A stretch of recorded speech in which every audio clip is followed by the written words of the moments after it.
সকল ধর্মের ভাই ও বোনদের প্রতি রইল আমার আন্তরিক অভিনন্দন ও শুভেচ্ছা। তো বন্ধুরা, কেমন আছেন সবাই? আশা করি আল্লাহর রহমতে অনেক ভালো আছেন। তো বন্ধুরা, আজ আমি এমন একটি ঔষধি গাছ নিয়ে আপনাদের সামনে হাজির হয়েছি। এই গাছটি অনেকেই চেনেন না, আর অনেকেই হয়তো জানেনও না যে এই গাছ থেকে আমরা কি উপকার পেয়ে থাকি এবং কোন নিয়মে ব্যবহার করতে হবে, হয়তো আপনারা অনেকেই জানেন না।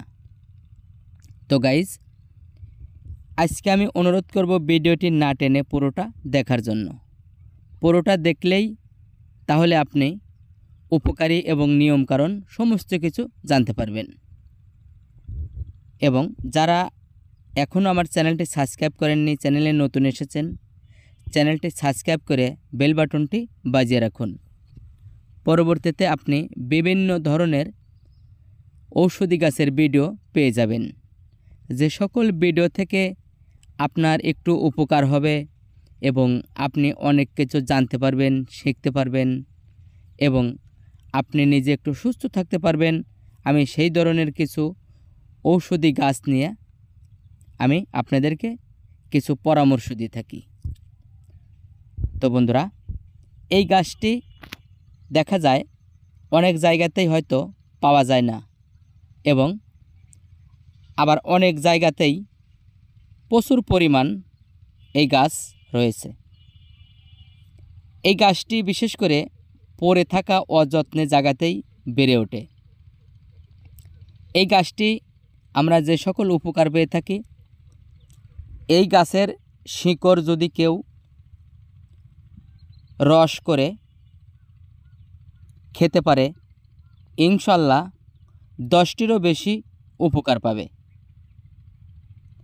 এই গাছটি আপনি যেখানেই দেখতে পান তুলে নিয়ে আসবেন। দেখুন, এই যে আমি শিকড়টি দেখাচ্ছি, বিশেষ করে এই শিকড়ই আমাদের কাজে লাগে।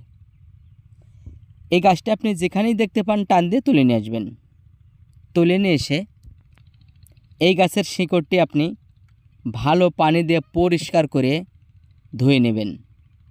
ধোয়ার পরে যে কোনো পাটা অথবা ফেরার উপরে রেখে এটাকে রস তৈরি করবেন। এই গাছটিতে কিন্তু তেমন পরিমাণ রস বের হয় না। আপনি উঠাবেন, উঠানোর পরে দেখবেন শিকড়টা কেমন যেন শুকনা শুকনা।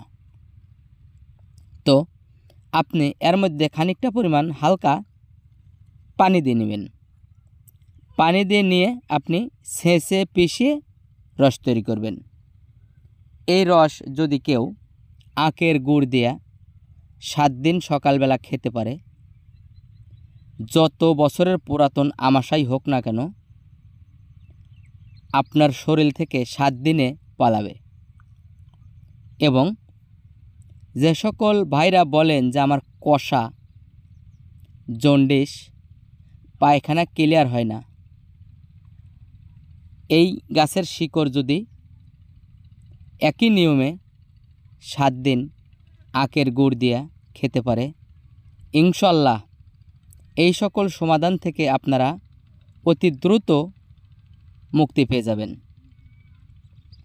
এবং এই গাছটি আরও যে সকল উপকার করে থাকে, যে উপকার পেয়ে থাকি, যে সকল ভাইরা বলেন যে আমি আমার স্ত্রীর কাছে লজ্জিত, খুশি করতে পারি না, খুশি রাখতে পারি না, ওই সকল ভাইরা একই নিয়মে শিকড়টি মধু দিয়ে 7 দিন খাবেন। এবং যে সকল মা ও বোনেরা বলেন যে আমার অনেক দিন বিয়ে হয়েছে, কোনো সন্তানাদি হয় না, আমার আগে যারা বিয়ে করেছে বা পরে যারা বিয়ে করেছে তারা সকলেই দেখা যায় 2-3 বাচ্চার বাবা মা হয়েছে, কিন্তু আমি এখন তরিকো কোনো বাবুর বাবা মা হতে পারলাম না। আমি ওই সকল মা ও বোনদেরকে বলবো, আপনারাও একই নিয়মেই গাছটি তুলে নিয়ে এসে ভালো পানি দিয়ে পরিষ্কার করে ধুয়ে যে কোনো পাটা অথবা ফেঁড়ার উপরে রেখে এটাকে পিষিয়ে ছেঁচে ছটাকখানেক রস তৈরি করে আপনারা মধু দিয়ে খাবেন, ইনশাল্লাহ আপনি অনেক উপকার পাবেন। এবং এই শিকড়টি কেউ যদি শরীর দুর্বলতার সমস্যায় 7 দিন খায়, শরীর দুর্বলতা কাটাতে বিশেষ ভূমিকা রাখে এই গাছের শিকড়। এবং যাদের খাওয়ার পর রুচি হয় না, মাঝে মাঝেই মাথা ঘোরায়, বমি বমি ভাব, তারা একই নিয়মে খাবেন, ইনশাল্লাহ অনেক উপকার পাবেন।